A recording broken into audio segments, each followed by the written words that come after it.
Creak, creak, creak. Everything in here creaks. The desk, the chair, everything creaks. Even these shelves creak. So I was saying Carl Larsson's artwork is almost like illustrations. It's sort of more like children's illustrations than great paintings, I guess. It's very illustrative. Things aren't suggested, they're stated. But I love his work. I'm a sucker for beautifully described detail. Anyway, so moving on from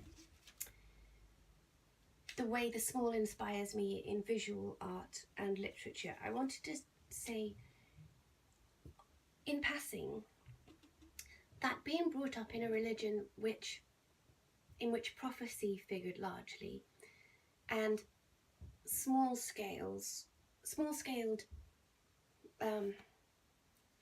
small scale prefigures the larger scale. So, for instance, the religion I was raised in,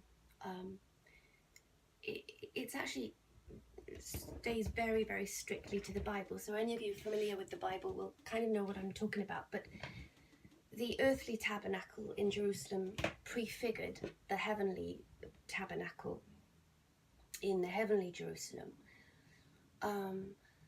There were many signs and portents pointing forward to Jesus, and Jesus as a man prefigured, and his actions as a man prefigured what he would do when he was resurrected as a spirit being. And so when you grow up with the kind of mindset whereby nothing can be overlooked, everything should be analysed, and everything possibly is a sign, because I lived until I was about 22 believing that the world was about to end imminently, and the reason for this conviction were various signs which were visible only to believers. So I think that kind of mentality lends itself to giving close attention to the small and possibly the overlooked. And also, it lends itself to the type of person that's fascinated by scale. I remember being awed by a picture of the Israelites in the desert in one of the religious books my parents had as a child. And also thinking that the desert could just as easily be, a little bit of gravel in the back garden. And I also remember seeing the tabernacle enclosed within walls. So, there was the most holy in the middle, then there was the holy, then there was a courtyard, then there was a wall around the tabernacle. And in this one particular picture I'm thinking of, then the tabernacle itself was situated on a hill. I think it was called the Hill of David or something, after King David. And the geological formations of the land were also shown, so that you had these shapes within shapes, all more or less the same shape. And that really fascinated me. And the Old Testament is, nearly all of it is parabolic, so everything prefigures something to come or something else. And as a child, I remember we were building a kingdom hall. That's what the religion I was raised in calls their churches. We were helping, my mum, dad and I were helping to build a kingdom hall. And my dad, being a builder, he had quite a key, he's a bricklayer and a stonemason. He was quite skilled, and so because everyone was just volunteering their time, but not many people were very skilled, he had a key role in organising and directing the build. And it was the last day, and he and a couple of other brothers, that's what the religion call fellow believers and members of the church, were throwing chippings at the wall of the kingdom hall. it was the last part of finishing it, and rain was coming, and so there was a big rush to finish this build, which had been going on, I don't know, maybe almost a year. Every weekend we would go and build, we would go and help at the building site. And I was intensely religious at that time, and everything was quite emotional to me. And I remember picking up about 10, I think it was 10 little chippings, all slightly different coloured, that had fallen to the floor. And I took them home, and they seemed to me significant. And I was really quite young at the time, maybe 7, maybe 8 actually. But I began to think of things as representing other things, and as having an almost kind of talismanic importance. And I think that was abetted and perhaps even suggested initially by the atmosphere and the climate in which I was raised, in which nothing is really itself. This physical world is not all there is, and things here have a greater meaning elsewhere. So I just thought that was worth mentioning in relation to a discussion about the small. And that leads into talking very briefly about how what was a fascination became an obsession for me with smallness and with detail. Any of you who've read The Land of Decoration will perhaps be pleased, or at least a bit interested to know, that when I was a kid, I had a world almost like Judith's, but it wasn't made of rubbish and found things. It covered every surface of my bedroom, and it comprised toys and things I'd made, and it was all very tiny. In fact, there were several different sort of worlds. There were dolls, there were animals, and there were landscapes which I'd made from, bits of found wood and bracken and bark and stones. And there were fields, and there were rivers, and there were mountains. And my mum wasn't allowed to move any of this. So it stayed undisturbed in the first house we lived in until I was about 10. And then when I had to dismantle it, when we moved, when I was 10 or 11, it was heart-wrenching. Because I attached great significance to these arrangements. I called them my arrangements. They weren't toys, and in fact I didn't play with them. And once I'd made an arrangement, which could take months and would require great planning, once I'd finished the arrangement, I would instantly start planning the next. And I took photographs of the arrangements, none of which I have now, unfortunately.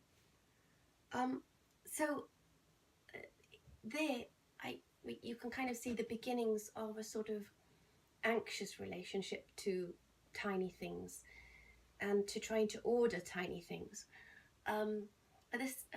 Also as a child, I began to keep a diary, which I drove myself nuts about because I wasn't sure what I could leave out and what I should put in. So I ended up listing, for example, I began one holiday in Spain, how many eggs I'd eaten at breakfast, how many slices of toast, how far we walked, things like that. And I kept a diary all on and off, all through my childhood and teenage years. And during the teenage years, it became a kind of insurmountable obstacle I would have to do at the end of every day. And also my entries spilled over. They regularly spilled over the allotted space of the page, so I would have a flap. I'd have to attach a flap. And I should say all of this was written in the most microscopic writing. My eyesight must have been pretty good then. But then I'd have to attach a flap to a flap to a flap, and sometimes there were little books hanging off the diary page, little books of paper. So there was a very uneasy relationship between tiny things as well. And during my GCSE and A levels, my way of working, in which I had this fear of losing detail, in which I had to encompass almost everything, 98% of everything, actually didn't do me any favors. Because, for instance, I remember an A-level art project in which the project was to make a mosaic, but my mosaic, the little squares I used were actually squares of graph paper, and I had to dip a toothpick in Vaseline to pick each one up to place it on the finished picture. And even though I worked weeks on this thing, I'd only sort of finished a bit about that big, simply because the pieces were so small. So I didn't get graded for the whole project, because without a finished piece you didn't get any mark at all. Similarly with my English, also I remember a GCSE project doing drawing pieces of bark in my bedroom. I did manage to do the finished piece of that, but only because I was forced to both start and stop in a controlled environment, because we had to do that in the classroom. But the intricacy of those drawings of bark were kind of mind-boggling. Similarly with my English work, because art and English were the two subjects I was best at, of the subjects I could do. Some of the subjects I wasn't really allowed to do. For instance, drama, although I wanted to do drama, a lot of the subject matter in drama in the drama class was unsuitable for a Christian, unsuitable. And also I would have done music, taken music at GCSE, but you had to have a grade 5 or something to take it, and I didn't have any grades at all. Anyway, with my English essays, I often didn't finish those, and they were very convoluted, and simply because I tried to pack so much detail in. And I think one of my English teachers said to my mum that this girl will either something or go bang. I can't remember what the something was. I guess excel or go bang. Well, as it turns out, I did both. And it didn't help. I mean, a clear structure and an argument in an essay is a beautiful thing, but mine, even during university years, my essays rarely had either a clear structure or much of an argument. I struggled with both those things, because I was bewitched and lost and tortured by detail.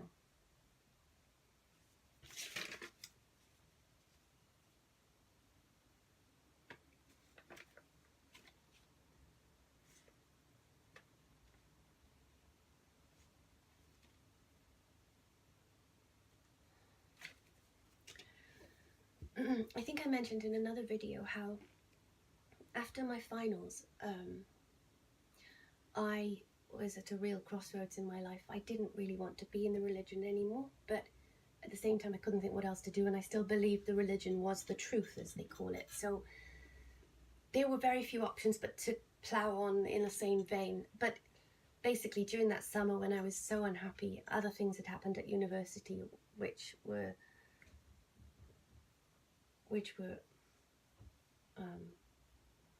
very difficult to deal with.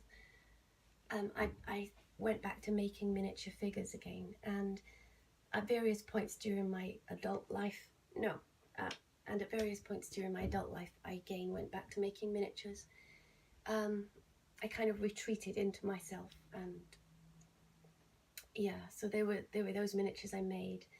And then during a nervous breakdown about 6 months after that, I made these tiny diagrams of a noise in my ear, the fluctuations of the noise, the type of noise. I had little symbols, because there were actually a few different noises. And again, the noise itself was tiny.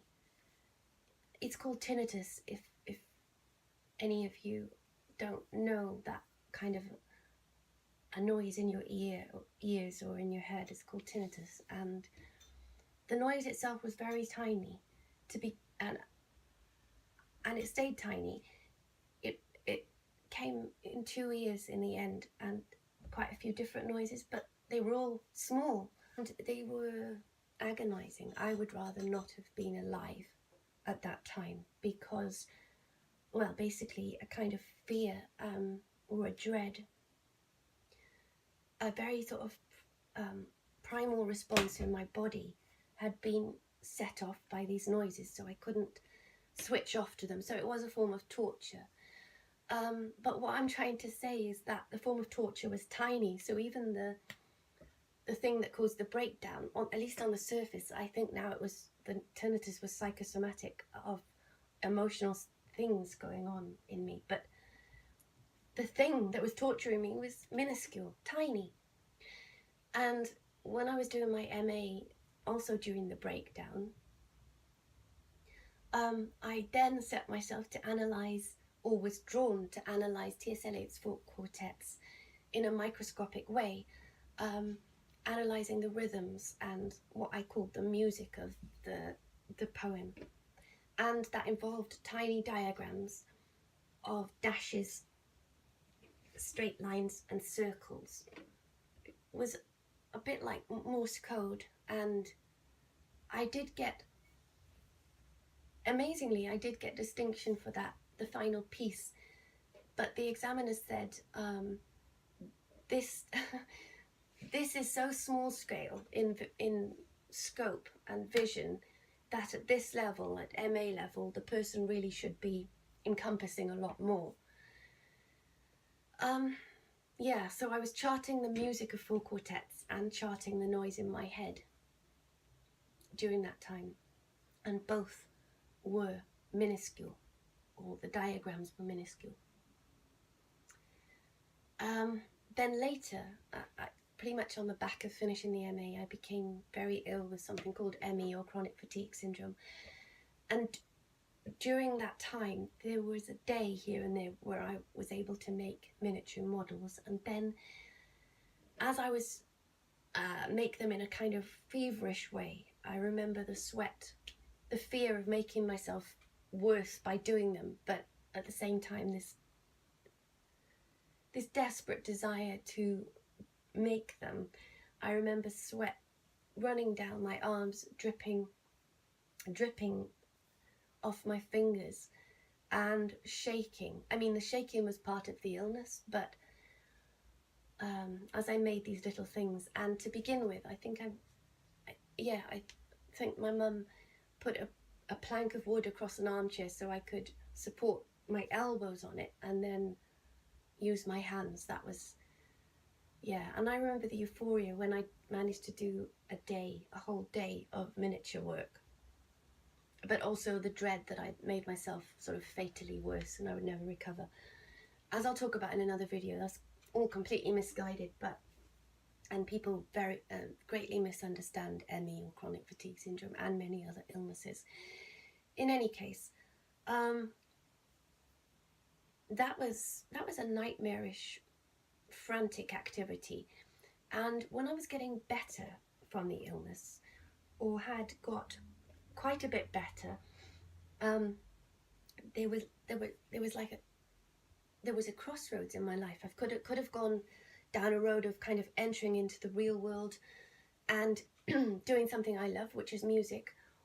But I didn't choose that path. I chose the miniature path again. I chose to isolate myself, insulate myself, and entered this interior world of nighttime working, because I wasn't well enough to get a job, and I was thrashing around not knowing how to kind of make the leap from partially well to wholly well.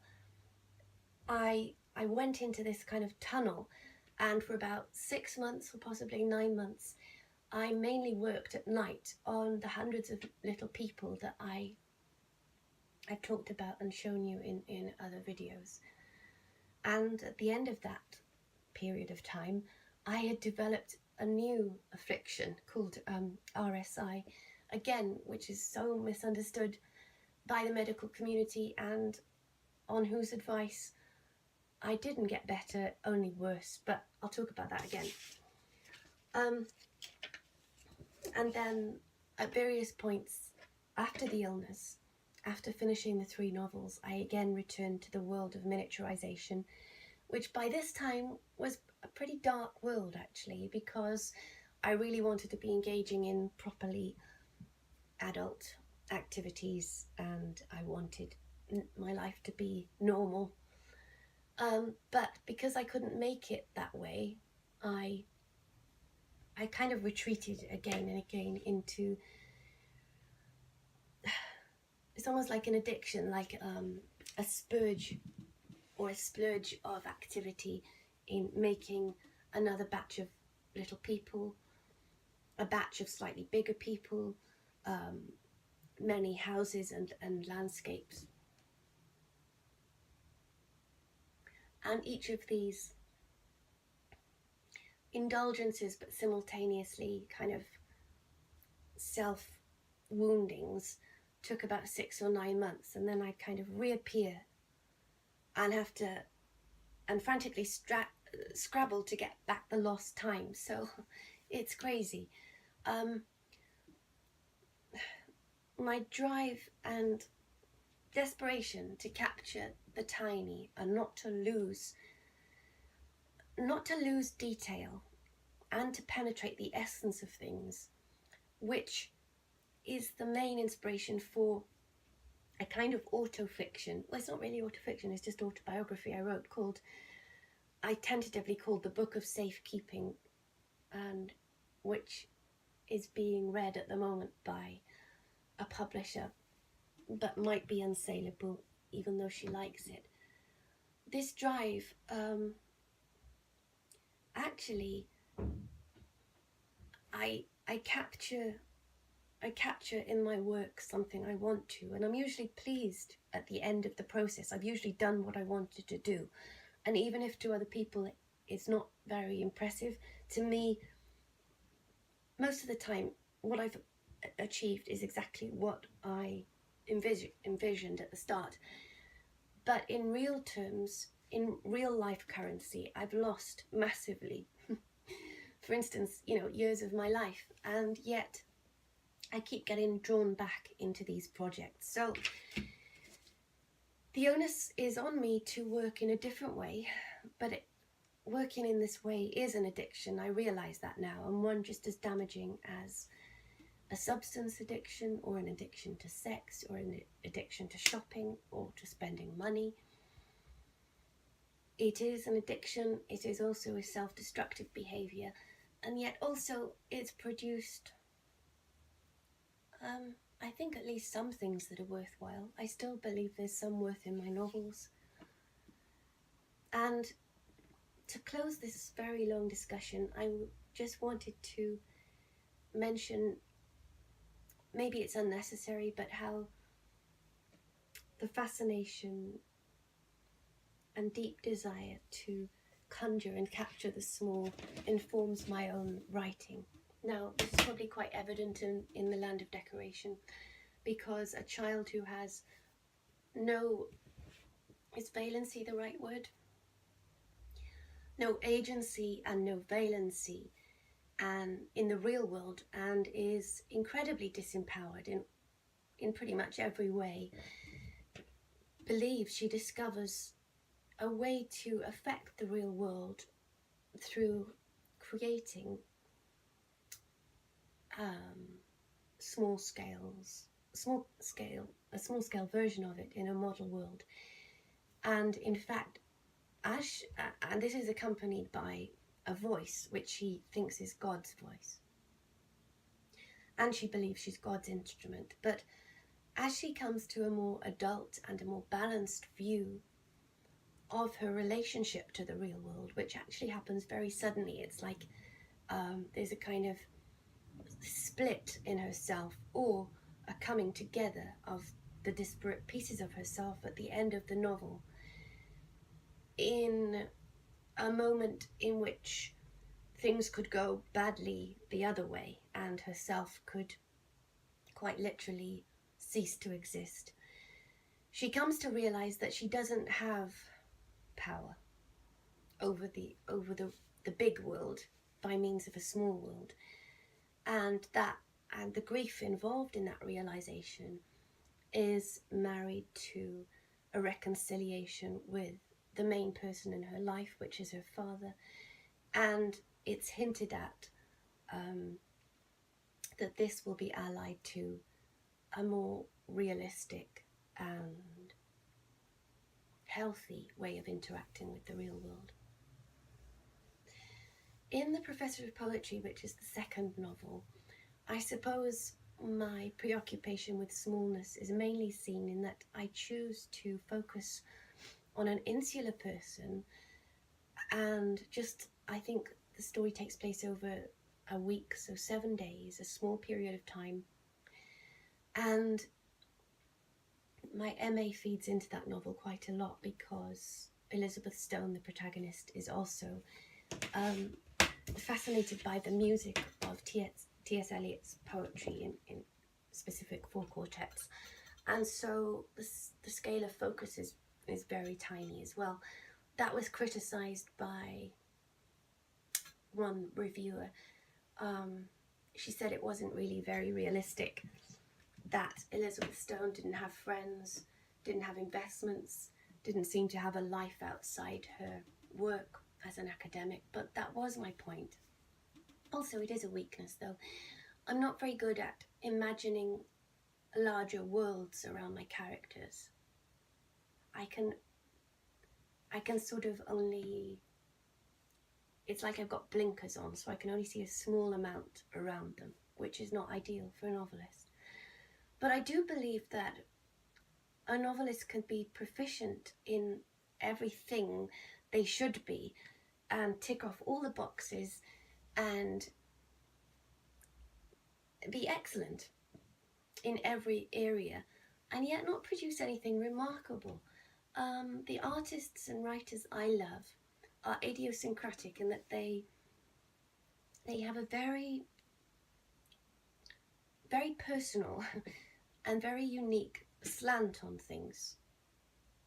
And I think that is not a weakness, and that should be mined further, and you should go further towards what is unique to you. You should, I think, if I was a creative writing teacher, and I don't really believe that much in teaching creative writing, but I would, and I did it a little bit at Manchester University, but I think people should be encouraged to explore and go further into what makes them unique as a writer, even if that means the final work is unbalanced.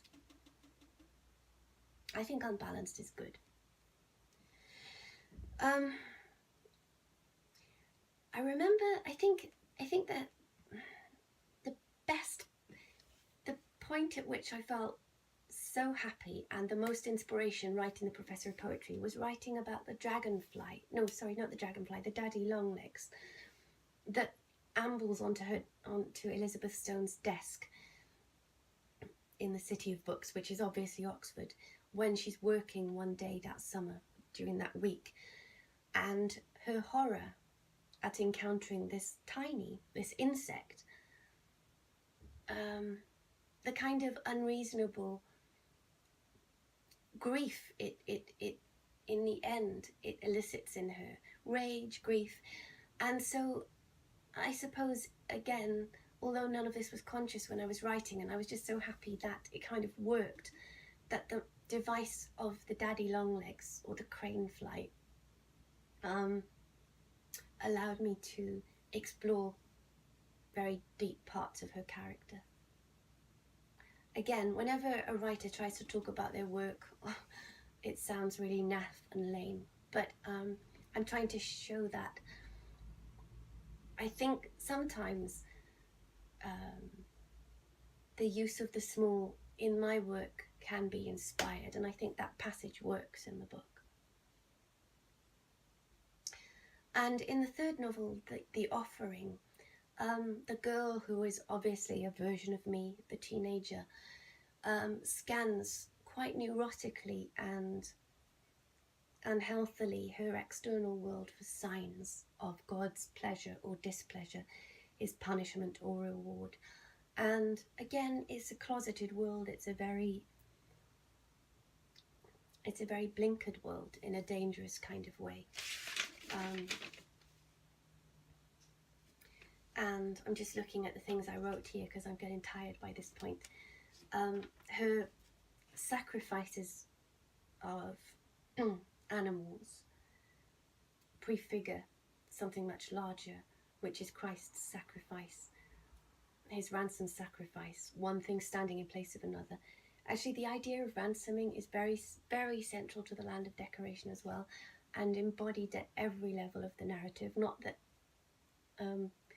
any reviewers, or I don't know even if any readers picked up on that, but it felt very, very, very important to me.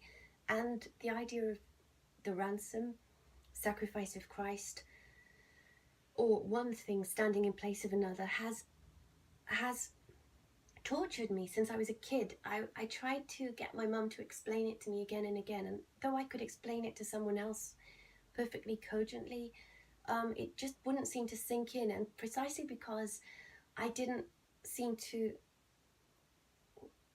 is it emotionally comprehend it? Because I mentally comprehended it.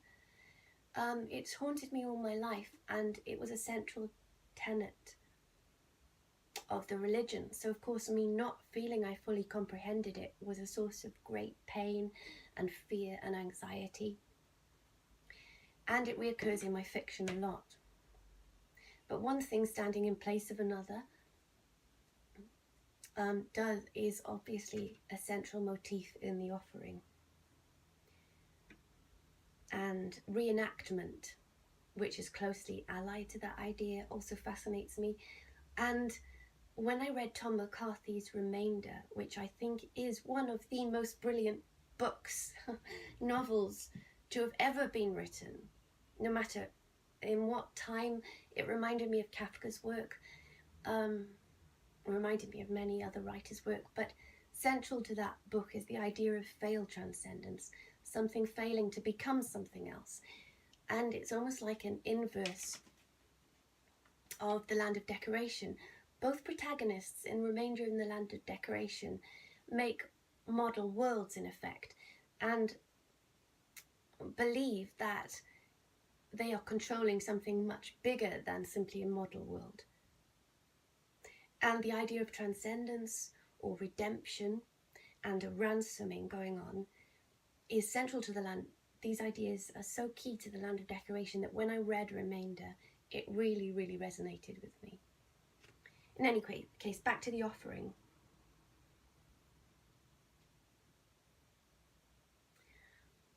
Back to the offering, the girl sees or reads, and reading is a metaphor I tried to explore, in the natural world around her, signs of God. So for instance, in marks of rust on a granite mill wheel, in the track of grass going up the driveway to the house, in the blades of grass which she lies amongst in summer days,